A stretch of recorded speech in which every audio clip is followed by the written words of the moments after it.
Evet, geldik sürpriz bir yere. Neresi acaba? Efes'teyiz. Selçuk Efes'teyiz. Hemen Bakalım. arkamızda da antik tiyatro mevcut. Evet, bakalım neler bizi bekliyor. Hadi.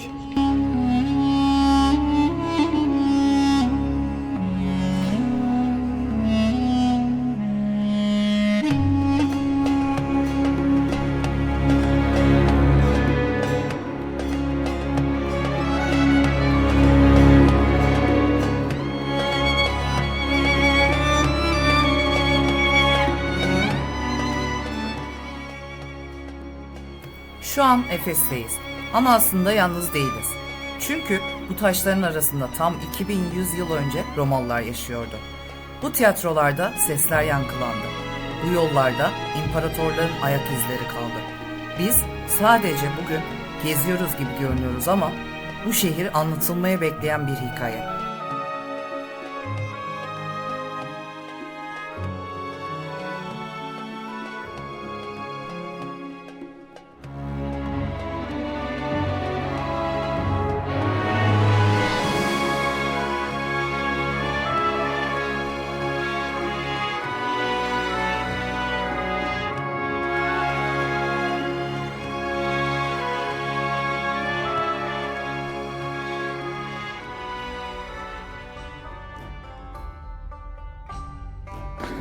Evet, şu anda gezimize devam etmekteyiz. Sağımızda ve solumuzda bir dünya antik kentten kalan kalıntılar mevcuttur. Çantayı gösterebilirsin. Şunlar da sütunların en alt katmanları. Bak Senem burada. Burada sütunlar var. Evet, burada da yazılar bile duruyor. Evet. Hatta yansana Çağatay.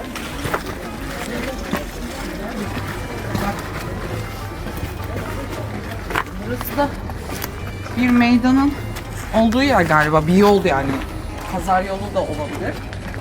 Ve bütün sütunların alt kısımlarında da yazılar mevcut yine. Yazıtlar değil mi? Yunanca sanırım.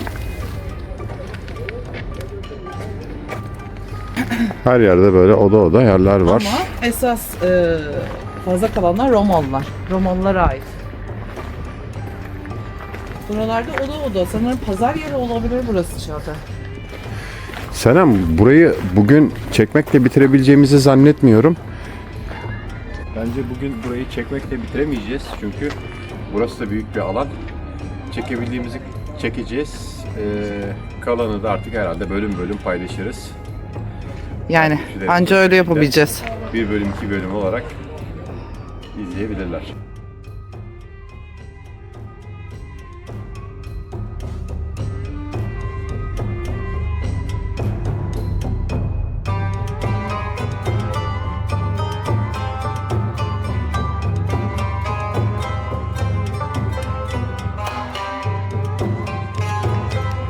Agora Güney Kapısı'nın önündeyiz.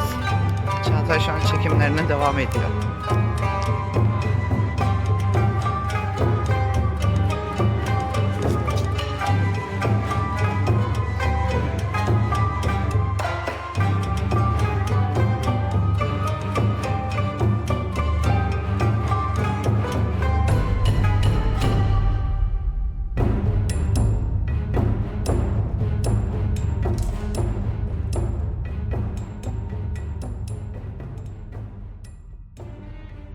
Bu anıt Kültür Bakanlığı Eski Eserler ve Müzeler Genel Müdürlüğü'nün izinleri, Avusturya Arkeoloji Enstitüsü ve Yapı Uranı'nın ortak çalışmaları sonucu 1970-1978 yılları arasında restore edilmiş. Burası kütüphanenin olduğu yer arkadaşlar. Ve burası yanıp kül oldu. Çağatay, sana bir şey söyleyeyim mi? Buraya biz sabahtan bile gelsek bitiremeyiz. İyi olsun. Birkaç sene önce yazın gelmiştik. Bitirememiştik. Aynen öyle. Buraya bir detaylı 2 gün ayırmamız gerekiyor. Yani şu an onda birini gezdik sadece.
İçeri girdiğimizde ise böyle bir yer bizi karşılıyor.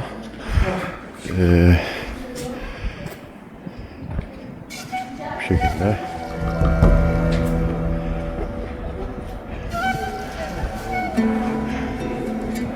Antik çağ yapı tekniğiymiş.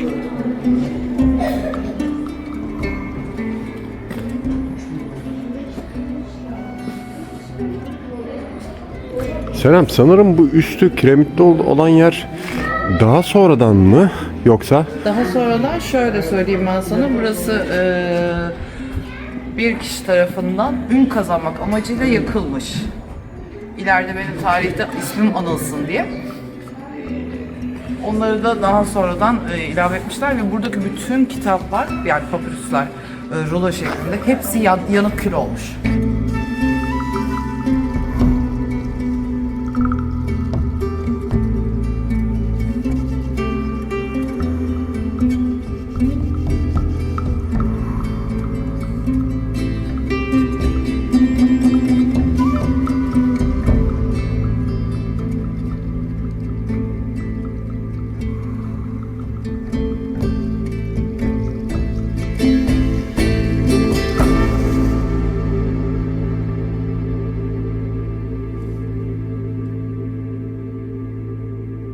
Efes'te öyle bir adam vardı ki, Herastaros adındaki bir adam, sadece kendi ismini duyurabilmek için dünyanın 7 harikasından olan Efes'te bulunan bu kütüphaneyi, bu Efes'i komple yakmaya kalkıştı ve yaktı. Bütün eserler yanıp kül oldu ve tarihte gerçekten de adını duyurdu. Ve Artemis bundan dolayı buraya küstü, deniz kurudu.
Nasıl? Sizce de mükemmel değil mi?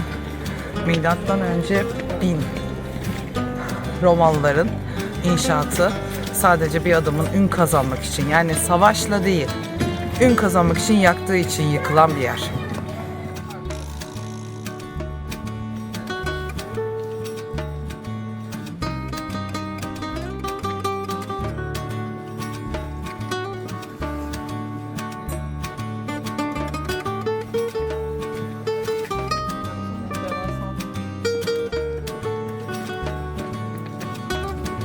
Lahit.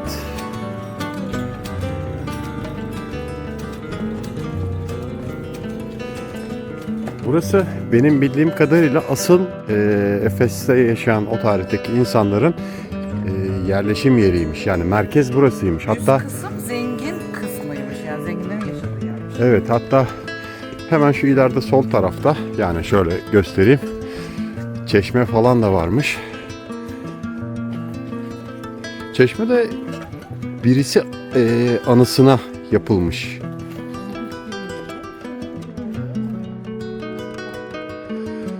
Oktagon. Buranın içerisi de ayrıca bir müze. Geldiğinizde girip gezebilirsiniz.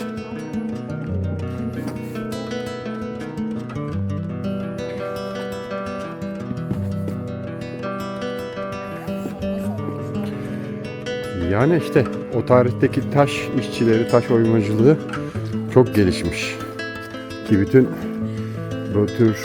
bu tür yapılarda aynı şekilde.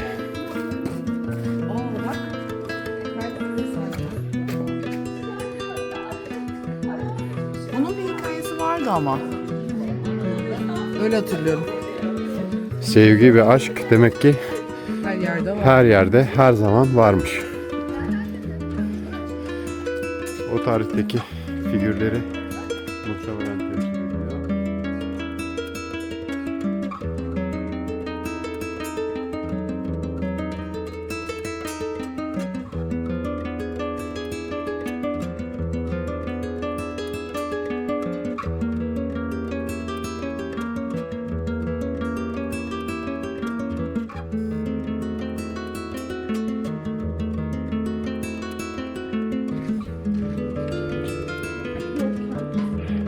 Senem şu anda Varis hamamı görüntülerini almaya çalışıyor.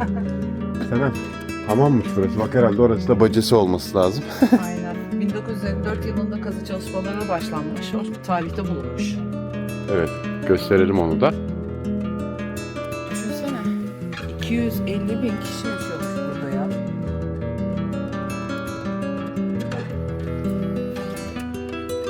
O tarihlerde.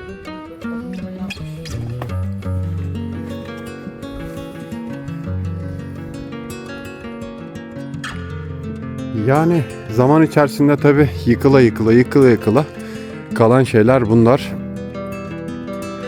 Bu arada yani görebildiğiniz yerler burası. Daha göremediğiniz yerler var yukarıda. Onlar zaten daha açılmamış. Belki zaman içerisinde açılacaktır. Selam. Demin de sana bahsetmiştim. Bir çeşme var demiştim. Evet bahsetmiştim. Yani ben daha önce gezdiğimde buradan geçerken bu çeşme dikkatimi çekmişti ama çok kalabalık olduğumuz için fazla duramamıştık. Ama gene de aklımda kalmıştı. İşte o çeşme bu çeşme.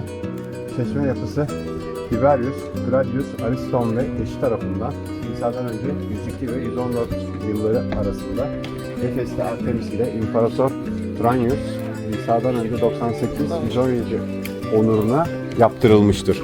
İstersen gel beraber.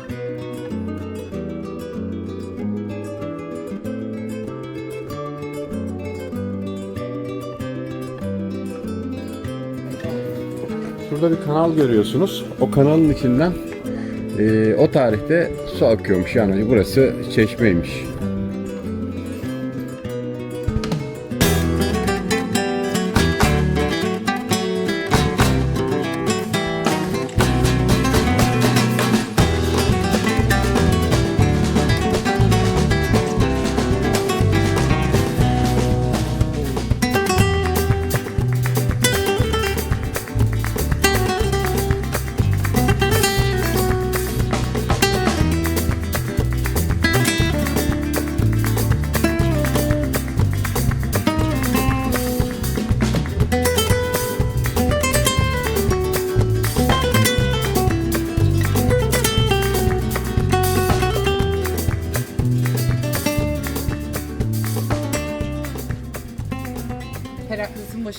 görüntüsüymüş o. Senem, burada bir ikilem var şimdi bana göre. Herakles hangisi acaba? Bu mu? Yoksa bu mu? Yorumlara bekliyoruz. Senem, ne düşünüyorsun? Bir duygu ve düşüncelerini alalım. Ya tarihte kayboldum resmen. Yani o kadar büyük ki ve objeler çok fazla, sütunlar çok fazla. Hani şöyleyiz sürekli. Bir bu tarafa bakıyoruz, bir bu tarafa bakıyoruz, bir bu tarafa. Acaba hangisini çeksek, hangisini yetiştirsek? Çünkü çok geniş bir alanda. Her taraf sütun, her taraf heykel, eski yerleşim yerleri, işte amfiteyatrolar, ondan sonra hamamlar, içinde müzeler barındırıyor. Ya düşünsene Çağatay. Ne sevgiler barındırdı burası, ne nefretler, ne öfkeler. Ne savaşlar. Çok ilginç. Gezmeye devam.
Senem, sana bir şey göstereceğim. O tarihte de sanırım dama oynanıyormuş veya satranç.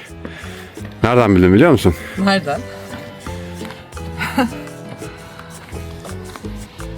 Böyle bir taş. Çocuklar yapmışlar ama tabii damlanın satranç mı bilemeyiz onu. Çağatay, şu an neredeyiz biliyor musun? Neredeyiz? Su sarayının olduğu kısımdayız.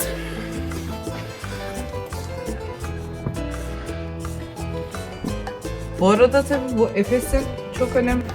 Arkadaşlar, demin de bahsettiğim gibi çok fazla obje var, çok fazla sütun var. Alan çok büyük. Her tarafta eskiden kalma işte sütunlar, taş parçaları, lahitler, yazılar. Yani böyle bir burada da böyle bir alan var. Yıkılmış. Su alanı diye geçiyor. Başta girişte büyük amfiteyatro var fakat bir tane de biraz daha ufağı, hemen hemen 6'da 1'i kadar bir de burada var. Ama o büyük olan da Romalılar döneminde gladyatörlerin savaş alanıymış. Ben aslında hatırlıyorum o tarihte böyle gıdık gıdık. Ya tabii. Şu anda su yolunun olduğu bölümdeyiz.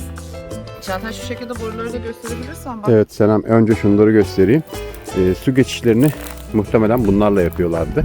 Bunları da şu gördüğünüz boru diyeyim artık, yani birbirine ekleye bir taraftan, bir bölmeden bir tarafa geçişlerini sağlıyorlardı.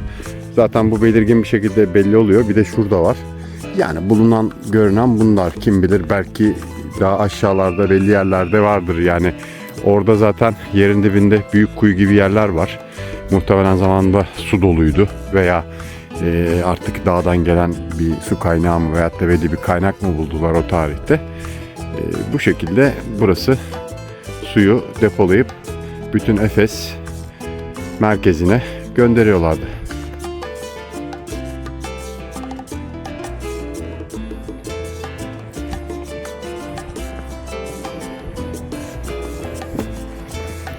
Senem bak orada çok güzel bir yükseklik olan bir balkon gibi bir yer var bu yolun sonu. Böyle bir şey söyleyeyim mi? Sürpriz olsun, sürpriz olsun. Acele etmeyin, oradan çok harika bir yer görünüyor. Benim ilgi alanım. Kütüphanenin olduğu yer. Senem kitap aşığıdır bu arada. Evde 83.499 trilyon kitap vardır herhalde değil mi Senem? Var, kesinlikle var ve daha da artacak.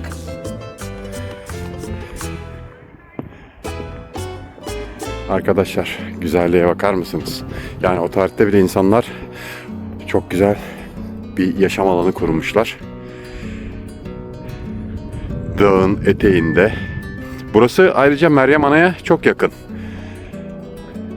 Bildiğim kadarıyla da zaten Bülbül Dağı olacaktı. Bülbül Dağı. Demin sizlere gösterdiğimiz yer aşağıda. Şöyle yaklaştırayım.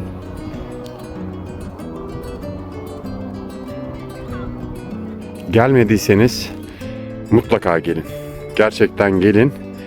Kameranızı ve özellikle yiyeceklerinizi ufak bir çanta yapıp hazırlayıp gelmenizi tavsiye ederim. Gelecek olanlara dışarıda arabayla gelirseniz park yerleri var. Eğer ulaşımla gelmek isterseniz Selçuk'tan buraya taksi veyahut da dolmuşlar da çalışıyor.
yapıldığı zamanlar liman hamamıymış bu bölüm. Şu anda birkaç lahitler var. Hemen şu bölümde Meryem Ana Kilisesi'ne doğru gidilen yer. Arkadaşlar deniz seviyesi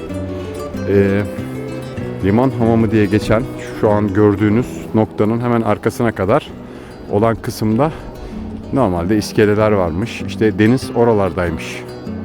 Burası da gelen yolcuların, misafirlerin veyahut da yük taşımacılarının hamam olarak kullanılıyormuş.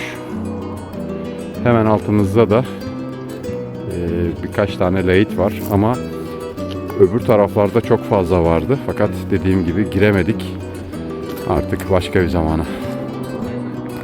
Evet, yolculuk peşinde olarak Efes gezimizin sonuna geldik. İnişli çıkışlı gezimiz oldu. Ben biraz düştüm, onu yakalayamadı Çağatay. Allah'tan yakalayamadı. Hem de en sevdiğim yerde, kütüphanenin orada düştüm. Fakat biraz kısa sürdü. Neden? Evet. Sebebi şu, çoğu yer restore alanı şu anda.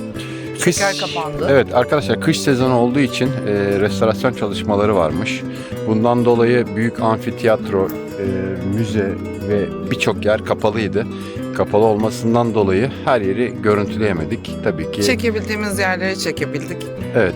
Umarım biraz kısa oldu videomuz ama en azından genel olarak üç aşağı beş yukarı Efes'i gördünüz. Ama yazın mutlaka gelin. Gerçekten çok güzel, gezilecek bir yer. Küçük bir bilgi vereyim. Bu arada şu anda arkamda gördüğünüz yer, o tarafa doğru gittiğinizde deniz kıyısına Pamucak sahili. Biraz ilerisinde zaten Kuşadası kalıyor. Daha önce deniz hemen hemen buralara kadarmış. Zaten deniz ticaretinin olduğu bir merkezmiş burası. Yolculuk peşinde olarak şimdilik hoşça kalın. Görüşmek üzere.